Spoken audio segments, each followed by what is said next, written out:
चलिए नमस्कार। आज जो क्लास चल रहा है, ये क्लास चल रहा है किस चीज का समझिए। ये क्लास उन सभी क्वेश्चन का क्लास चल रहा है जो पिछले दिनों में आपको समस्याएं हो रही है, आपसे सॉल्व नहीं हो पा रहा है या फिर कुछ डाउट है। तो उन सवाल में से 5 सवाल अब तक में हमारे बोर्ड पे आया है और इन सवालों को हम पहले देखेंगे समस्या सॉल्व कैसे होगा। पहला बात, फर्स्ट सवाल क्या है, ध्यान से पढ़िएगा, इसको पढ़ना पड़ेगा। किसी भी सवाल का उत्तर देने से पहले उसको ध्यान से पढ़ना आवश्यक है। दो पासा है, दो पासा समझते हैं, लूडो गोटी में खेलने वाला जो गोटी होता है उसको हम पासा बोलते हैं और उसमें कितना संख्या रहता है जी? 6 संख्या रहता है। अब दो पासा है, दो पासा अगर है तो पहला बात कुल है ना, अगर दो पासा है तो कुल संभावित कितना है? 6 गुना 6। अरे है कि ना, कुल संभावना कितना है? 6 गुना 6। कुल संभावित परिणाम कितना है? 36 होगा।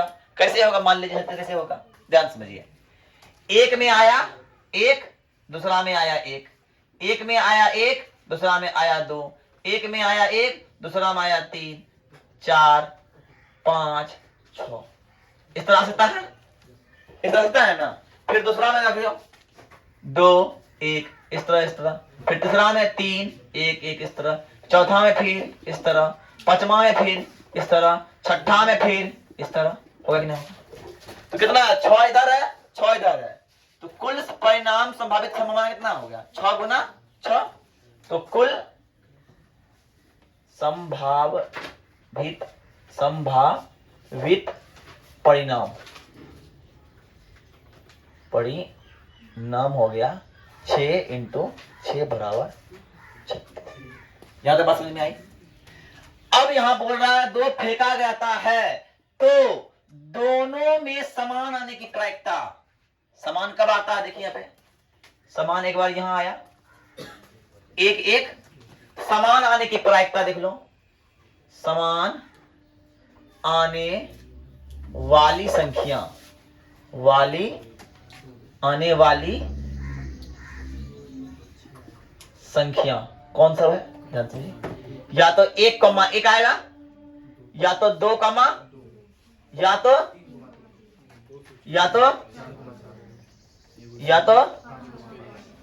या तो कितना बार आया? 6 बार, है ना। तो समान अंक समान अंक आने की संभावना,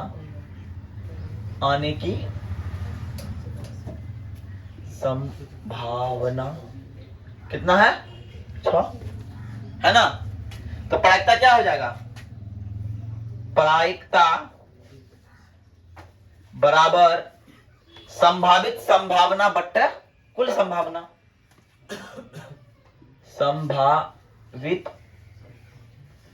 संभावना बट्टा कुल संभावित संभावना 6 और कुल है कितना हो गया? 1/6। अतः प्रायिकता 1/6 होगा। क्या इस सवाल में कोई दिक्कत हुआ? अब मान लेते यहां बोलता कि 2 आने की प्रायिकता, है ना। 2 कहां आ रहा है? इसमें जो 2 आने की प्रायिकता 2 कितना बार आ रहा है? 1 बार आ रहा है ना, तो 1/6 इस तरह उतार लीजिए फटाफट। देखिए अब नेक्स्ट सवाल क्या है? एक समबाहु त्रिभुज है। पहला बात ध्यान समझिए, क्वेश्चन समझिए। समबाहु त्रिभुज, समबाहु मतलब जिस त्रिभुज की सही भुजाएं समान हो। तो भैया 2 नंबर जब प्रश्न पे आए हैं तो समबाहु त्रिभुज है, ये एक त्रिभुज है, इसका नाम है समबाहु ABC। क्या है? समबाहु। तो प्रत्येक भुजा क्या है?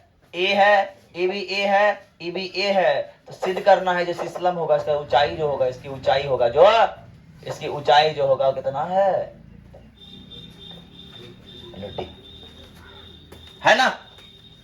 बोला है सिस्टम को सिद्ध करना है, ना कि इसका वैल्यू रखना है कहीं। ये बात को पता करना ही बात है क्या नहीं है वास्तव में। तो दिया है त्रिभुज ए बी सी एक समबाहु त्रिभुज है, इसीलिए प्रत्येक भुजा बराबर ए है। इसीलिए BC बराबर क्या हो जाएगा, AB बराबर AC बराबर A। तो अब ध्यान समझिएगा, यहां एक पॉइंट आपको D दिख रहा है ना। तो D क्या कर रहा है, दोनों को आधा आधा बांट रहा है। तो आधा ये हो जाएगा। इसका मतलब अगर हम BD की बात करें, इसीलिए BD बराबर क्या हो जाएगा, कुल A बट्टा 2, कुल A बट्टा 2, है ना। अब जब कुल A बट्टा 2 होगा तो त्रिभुज ABD में आपको ABD दिखता होगा, समकोण त्रिभुज। हाँ हेलो, हाँ क्या भेज दिया, ओके ओके। अब देखिए ये त्रिभुज आपको समकोण दिख रहा है। क्या दिख रहा है, समकोण दिख रहा है ना। समकोण त्रिभुज में आइए तो आपको हो जाएगा कि A का स्क्वायर कर्ण का स्क्वायर जोड़ लंब का स्क्वायर, लंब क्या है, लंब है AD। लेकिन आगे ऊपर में लिख दीजिए, सिद्ध करना है, दिया हुआ है, दर्शाना है तो सिद्ध करना है, सिद्ध करना है। कैसे करना है कि AD बराबर √3/2A होता है। प्रमाण में आइए, प्रमाण में फिर लीजिए त्रिभुज ABD में, है ना, समकोण त्रिभुज दिख रहा है तो पाइथागोरस थ्योरम होगा। इसीलिए A स्क्वायर बराबर AD square plus BD square का under root. Sorry under root नहीं होगा, ये होगा, है ना। तो अब A स्क्वायर बराबर रह गया A स्क्वायर, AD बराबर रह गया AD स्क्वायर, और लेकिन BD का मान है A/2 का स्क्वायर। हम कह सकते हैं कि AD का स्क्वायर बराबर A स्क्वायर घटा A स्क्वायर बट्टा 4। इसीलिए ये हो गया 4A स्क्वायर घटा A स्क्वायर बट्टा 4। और जानते हैं सर AD स्क्वायर है, ये हो जाएगा AD बराबर हो जाएगा 4 में गया 1 3 A स्क्वायर बट्टा 4 का रूट। और जानते हैं सर 3 का रूट तो 3 ही रह जाएगा, A का रूट A स्क्वायर का रूट A हो जाएगा, 4 का रूट 2 हो जाएगा। इसीलिए यहां क्या हो गया, AD बराबर यही हमको सिद्ध करना था। उतार लीजिए, कितना आसान था। ध्यान समझिए, किसी संख्या और उसके व्युत्क्रम का योग दिया हुआ है। अगर मेरा संख्या 10 है तो उसका उल्टा कितना होगा, 1/। अगर कोई संख्या मेरा 5 है उसका व्युत्क्रम 1/। अगर x है तो 1/x। बात समझ में आई। तो पहला बात तो संख्या मानना होगा कि माना कि संख्या बराबर x, तो व्युत्क्रम क्या हो जाएगा, व्युत्क्रम क्या हो जाएगा जी, 1/x। अब बोला है प्रश्न से, क्या बोला है, प्रश्न से बोला है कि संख्या और उसके व्युत्क्रम का योग मतलब जोड़। संख्या है मेरे पास x, उसका व्युत्क्रम है 1/x, और योग कितना निकला है 10/। हो गया। तो सर आपको लगता होगा इसका एलसीएम x है तो ये x स्क्वायर हो जाएगा प्लस 3 हो जाएगा प्लस 1 हो जाएगा बराबर 10/। कोना कोनी गुना कर दीजिए, 3x स्क्वायर प्लस 3 और बराबर 10x। तो 3x square minus 10x plus 3 बराबर। अब क्या करना है, गुणन खंड, 3 3 9 और 9 को अगर करेंगे तो 9 1 10 होता है, 9 गुना 1 10 पड़ता है, पड़ता है, कितना पड़ा 10 पड़ा है ना, तो -9 -1 तो 3x² minus x minus 9x plus 3 बराबर कॉमन क्या आ रहा है x 3 माइनस सॉरी हाँ क्या जगह 3x माइनस 1 दोनों कॉमन क्या आ रहा है 3 3x माइनस 1 बराबर 0 3x माइनस 1 और क्या हो जाएगा x माइनस 3 बराबर 0 x का मान निकला 1/3 और x का मान निकला 3।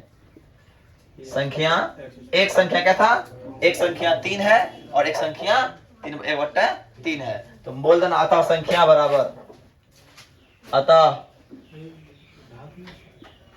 संख्या बराबर 3 और 1/3 होगा। चलिए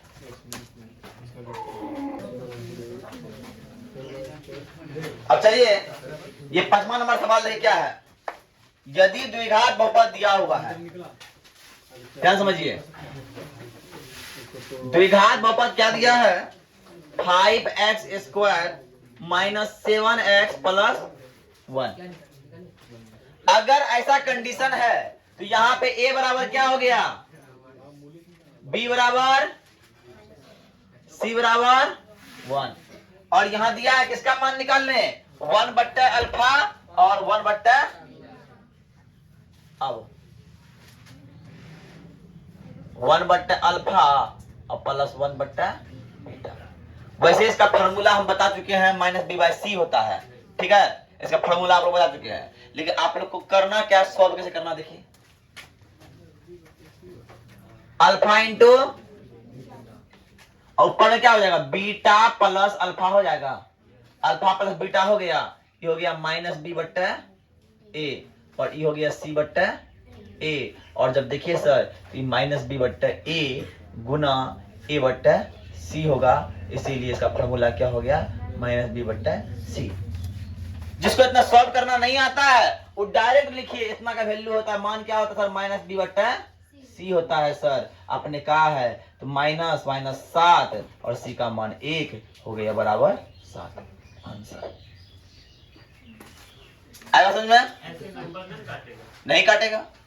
और सर कहीं बोलता है कि मूल ज्ञात करें द्विघात बहुपद का, मूल ज्ञात करना मतलब x का मान ज्ञात करना है गुणनखंड विधि से या फिर कोई भी x विधि से, विवेचक निकाल के भी कर सकते हैं। हाँ विवेचक निकाल के भी कीजिए तो लंबा जाएगा, विवेचक निकालिए डी निकालिए, डी के बाद 20 का मान थोड़े से कीजिए, है ना, उसके बाद कीजिए x है प्लस माइनस d/2 है ना, बिल्कुल बिल्कुल। अब बात समझते हैं, इस क्वेश्चन को देखते हैं, क्वेश्चन में क्या बोल रहा है। पहला बात कि पहिया का व्यास दिया है कितना 80 सेंटीमीटर। अब जब 80 सेंटीमीटर है चक्का, एक व्यास एक परिधि में घूमेगा तो एक चक्कर लगाएगा, एक परिधि में एक चक्कर लगाएगा। और दूसरा चीज यहां दिया है कि 66 किलोमीटर प्रति घंटा से 10 मिनट में कितना दूरी तय किया जाएगा, है ना।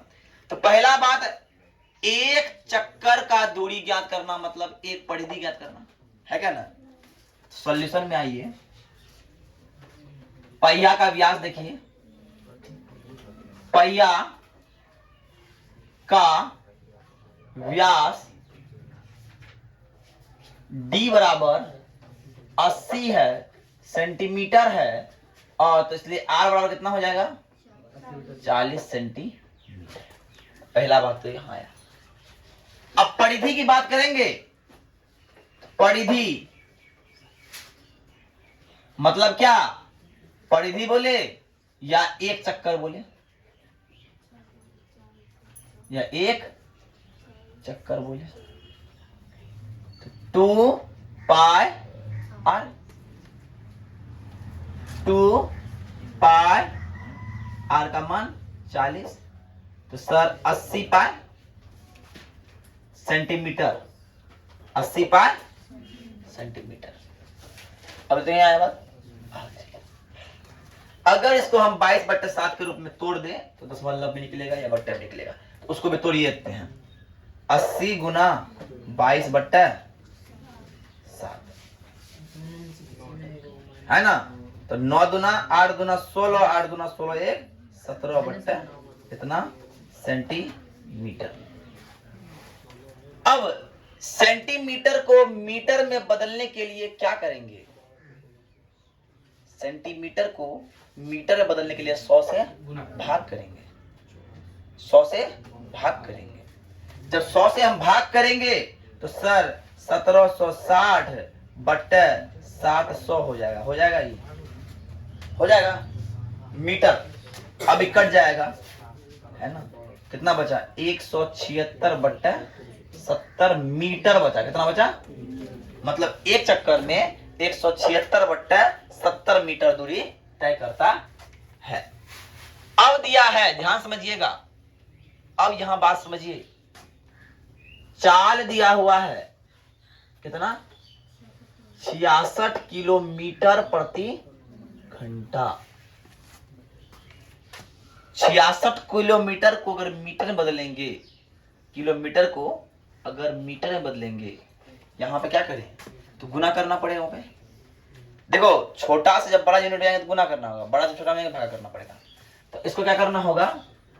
66 1000 मीटर बराबर 1 किलोमीटर होता है। तो 66,000 मीटर हो गया। हो गया। घंटा है तो कितना मिनट? 60 मिनट, है ना। तो बट्टे 60 मिनट। मतलब ये कि 66 कटा दो पहले 11 बार में, तो ये हो गया चाल। कितना हो गया? तो चाल बराबर हो गया 1100 मीटर पर मिनट। और समय हो गया, समय दिया हुआ है 10 मिनट। तो दूरी हो जाएगा, दूरी बराबर चाल बट्टा चाल बराबर समय होता है ना। चाल बराबर होता है दूरी बट्टा समय, इसलिए दूरी बराबर चाल गुना समय। चाल गुना समय। तो हो गया 1100 गुना 10 बराबर 11,000 मीटर। तो अब चक्कर संख्या बोलना है, तो इससे इसको भागा करना पड़ेगा ना।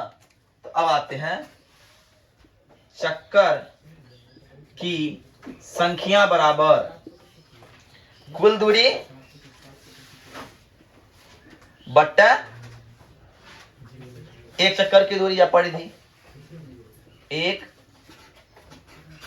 चक्कर की दूरी तो मतलब 11,000 बट्टा 176 भागा 70। जब करेंगे 11,000, है ना, गुण हो जाएगा 70/176।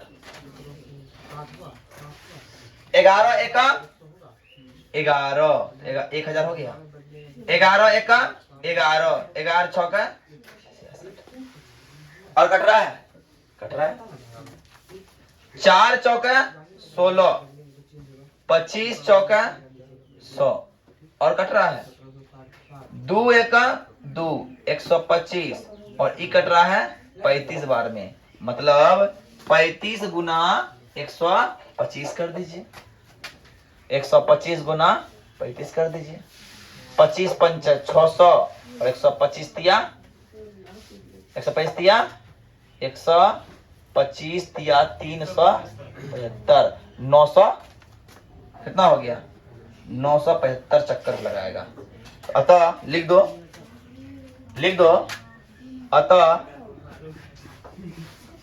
पहिए द्वारा 975 चक्कर लगाया जाएगा। बस अभी तो लॉन्ग में आया। इस सवाल को शॉर्ट बनाने के लिए आप यहां तक पहले लिख दीजिए। लिख दिए। उसके बाद लिखना है चाल लिख दीजिए 66 किलोमीटर प्रति घंटा और समय लिख दीजिए 10 मिनट। चक्कर की संख्या बराबर कुल दूरी बट्टा परिधि। कुल दूरी कितना हो जाएगा? 66 किलोमीटर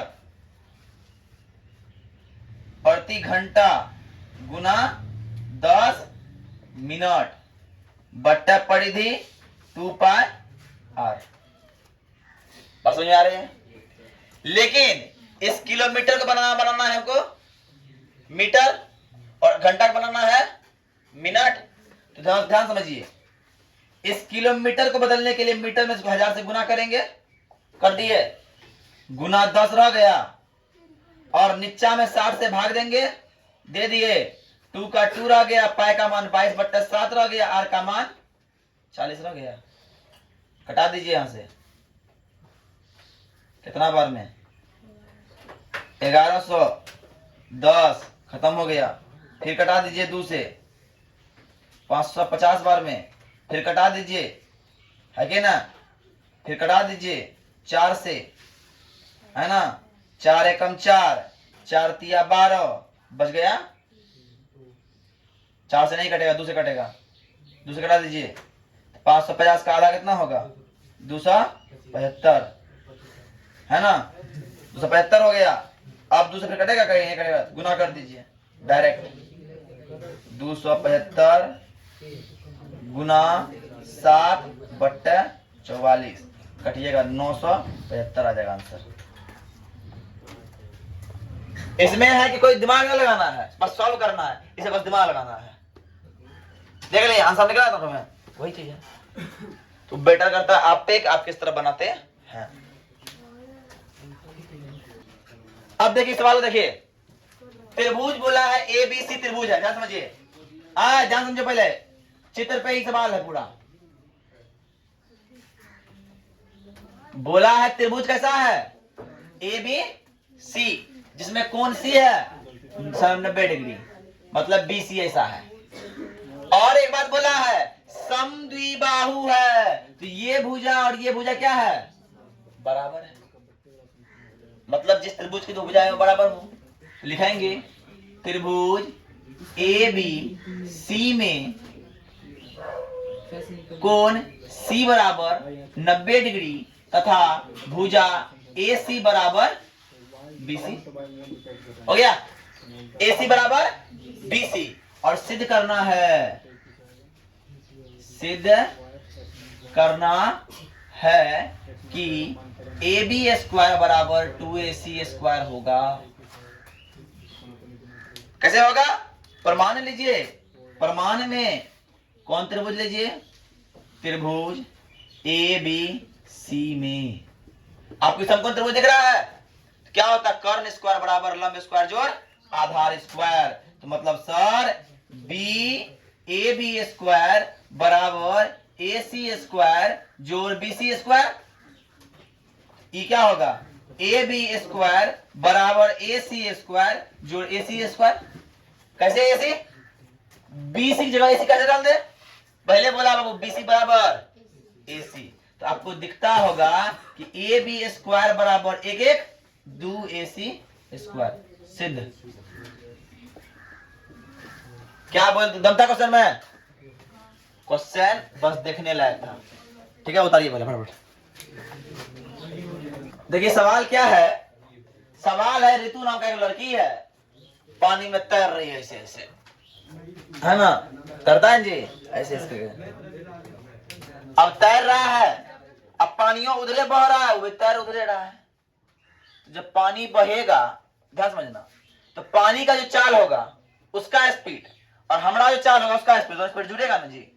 अब पानी इधर से बह रहा है, हम उधर से आ रहे हैं, तो पानी का स्पीड का हम विरोध करेंगे जी, तो घटेगा ना मेरा स्पीड, मेरा दम घट जाएगा ना, मेरा जो रिजल्टेंट है वो कम हो जाएगा ना, है क्या ना?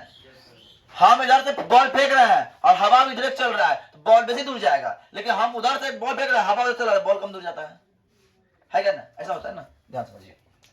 तो यहां बोल रहा है ऋतु का चाल निकालने और धारा का भी चाल निकालने, पानी का जो स्पीड है और ऋतु का जो तैरने का चाल स्पीड है, तो पहला बात जब सॉल्व करेंगे ऐसा क्वेश्चन, पहला चीज लिखेंगे माना क्या है, माना की धारा की चाल,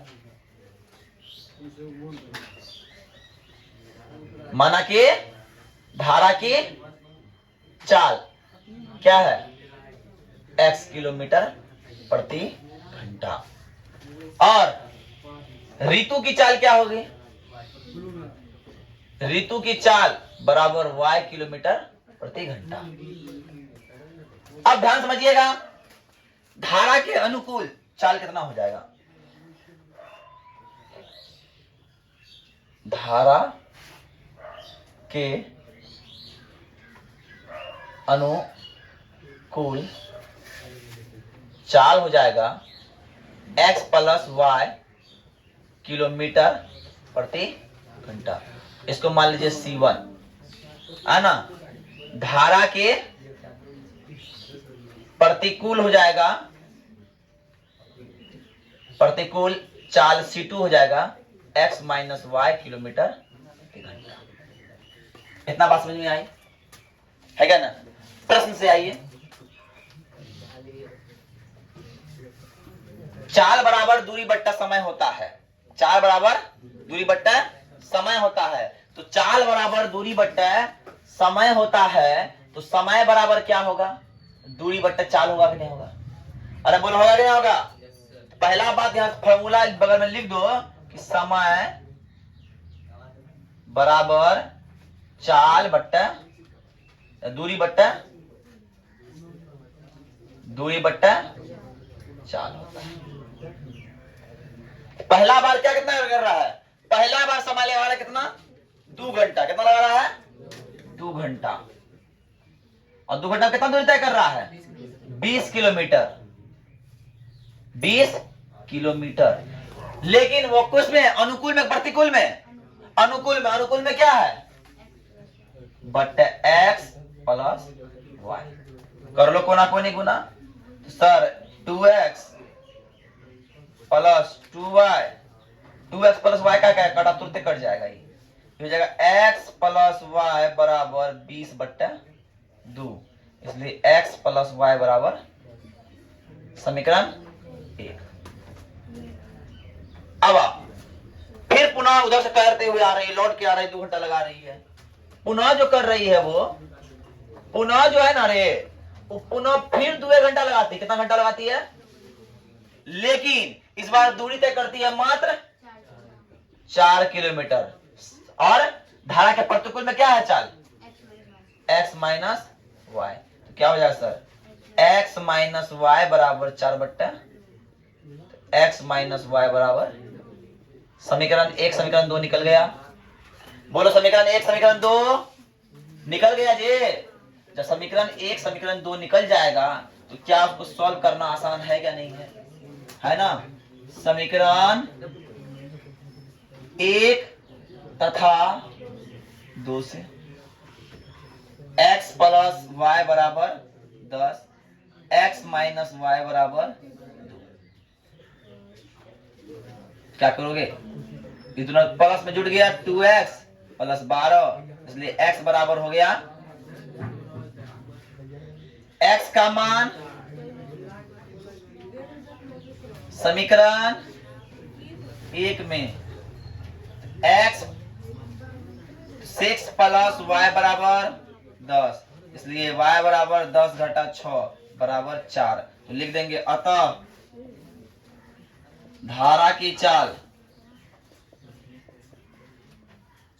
बराबर x बराबर 6 किलोमीटर प्रति घंटा, और ऋतु की चाल y बराबर 4 किलोमीटर प्रति घंटा।